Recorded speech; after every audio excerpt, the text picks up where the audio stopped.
Welcome. Aku Koko Koas, and I'll be your study buddy today. So, siapin musik, snack, drinks, dan catatan. Yuk belajar bareng.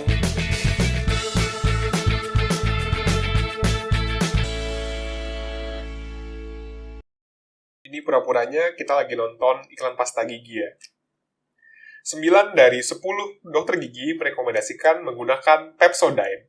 Kandungan fluoride dalam pasta gigi Pepsodent mampu mencegah gigi berlubang.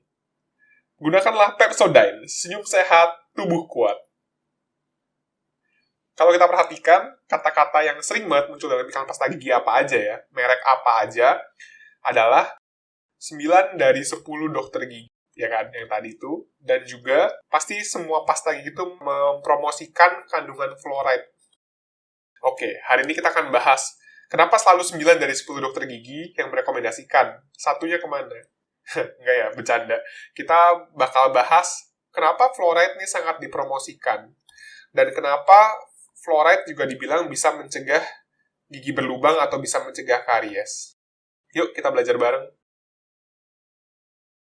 Kalau teman-teman ingat, karies itu bisa terjadi karena ada ketidakseimbangan demineralisasi dan juga remineralisasi. Di mana demineralisasinya itu lebih besar dibandingkan dengan remineralisasinya. Oke, buat teman-teman yang mau tahu lebih detail lagi tentang karies, aku udah ada videonya. Teman-teman boleh klik link di atas ini ya. Oke, back to topic guys.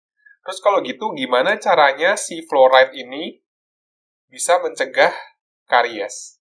Cara kerja fluoride itu ada dua guys, dibagi jadi dua. Yang pertama itu pada konsentrasi rendah. Nah, pada konsentrasi rendah, si fluoride ini akan bereaksi dengan komponen pembangun enamel, yaitu hidroksiapatit. Dia bakal bereaksi sama hidroksiapatit dan membentuk yang namanya fluoroapatit. Terus emangnya kenapa kalau membentuk fluoroapatit? Si fluoroapatit ini lebih kuat dibandingkan hidroksiapatit kalau melawan asam atau kondisi asam. Jadi kan demineralisasi terjadi karena kondisi asam pada rongga mulut ya. Si hidroksiapatit ini bakal mulai larut pada pH 5,5. Sementara si fluoroapatit tahan sampai pH 4,5. Makanya dia lebih tahan terhadap karies gitu ya. Itu fungsi fluoride yang pertama atau efek fluoride pada konsentrasi rendah. Nah, yang kedua itu pada konsentrasi tinggi. Pada konsentrasi tinggi, kalau teman-teman ingat dulu ya, kita belajar kedokteran gigi dasar, gigi itu pasti dilapisi dengan yang namanya biofilm, ya kan? Ingat ya teman-teman. Jadi, di sekitar gigi ini, itu ada biofilm. Nah, biofilm ini isinya macam-macam.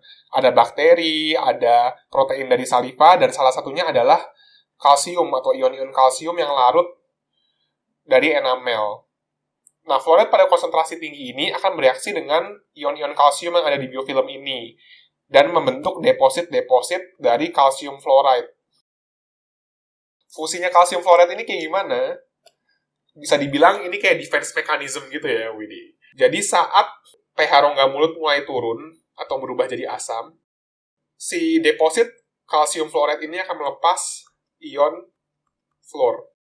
Si ion-ion fluor ini akan membantu yang pertama menetralkan pH rongga mulut. Dan yang kedua adalah dia membantu lagi membentukkan fluoroapatit. Kapan kita bisa mendapatkan fluoride di konsentrasi rendah atau konsentrasi tinggi? Konsentrasi rendah itu kita bisa dapatkan dari kebiasaan kita yang biasa menyikat gigi. Karena ada pada pasta gigi, biasanya itu sekitar 1000 sampai 1500 ppm. Nah, kalau konsentrasi tinggi ini spesial. Itu hanya kita-kita atau dokter gigi yang bisa resepin atau pakein ke pasien. Itu bentuknya adalah dalam bentukan varnish, gel, dan juga foam. Itu biasanya konsentrasinya ada pada 15.000, bisa sampai 20.000 ppm. Aplikasi fluoride dengan konsentrasi tinggi oleh dokter gigi itu biasa disebut dengan perawatan topical aplikasi fluoride atau TAF.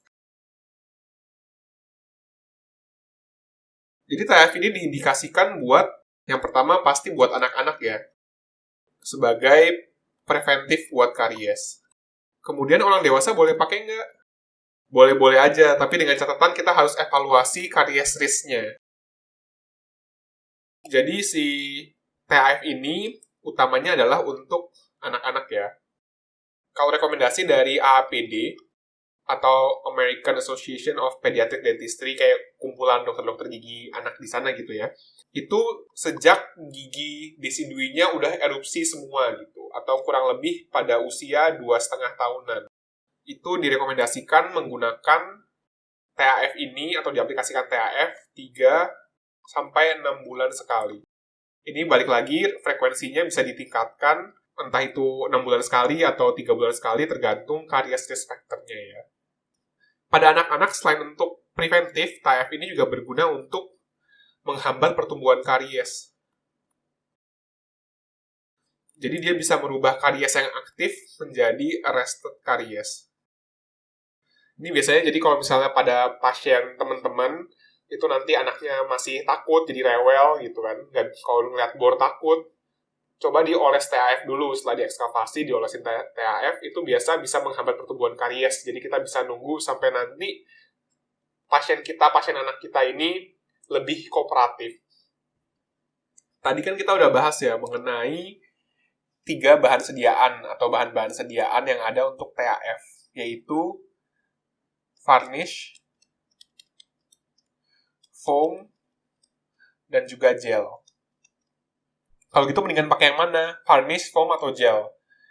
Kalau varnish ini kan kita aplikasiinnya pakai kuas ya, atau pakai brush khusus. Itu diaplikasikan selapis tipis pakai brush. Kalau foam atau gel ini harus pakai tray, atau kayak bentuknya mirip sendok cetak gitu lah ya, dimasukin ke mulut anak itu. Sebenarnya secara efektivitas, kedua-duanya sama aja. Jadi nggak ada jauh perbedaan dari segi efektivitas. Tetapi kalau dari segi keamanan, si varnish ini lebih direkomendasikan. Kenapa? Karena resiko tertelan lebih rendah. Karena kalau pakai foam atau gel kan si anak tuh harus kayak ngemut si tray-nya itu. Jadi resiko tertelannya otomatis lebih tinggi. Kalau gitu sebenarnya bahan aktif yang ada di varnish maupun di gel ini, fluoride-nya bentuknya gimana sih? Atau bahan aktifnya apa? Yang paling sering dipakai adalah natrium fluoride atau NaF. Tapi kalau di klinik koasnya Koko, jadi kan Koko masih koas nih, di kliniknya itu dipakai natrium fluoride yang dikombinasikan dengan kalsium fosfat.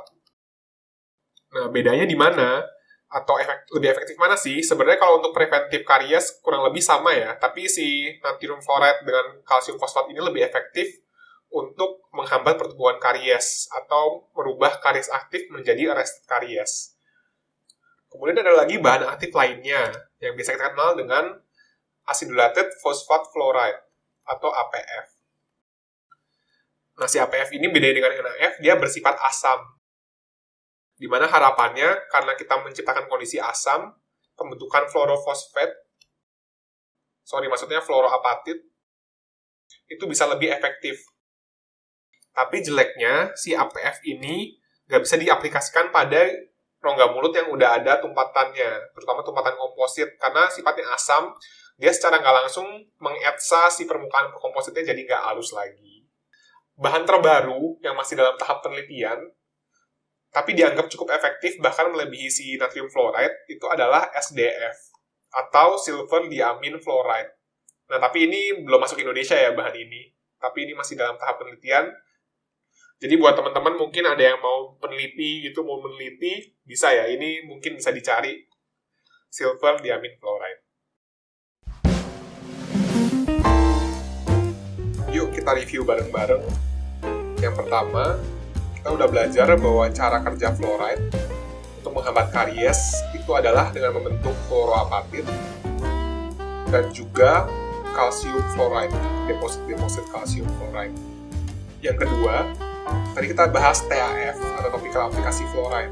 Itu kan tadi indikasinya adalah untuk anak-anak yang utama ya. Dan yang ketiga, bahan-bahan aktif fluoride. Itu tadi kita ada bahas NaF dan kombinasi lainnya, kemudian acidulated phosphate fluoride, dan bahan yang paling terbaru adalah silver diamine fluoride.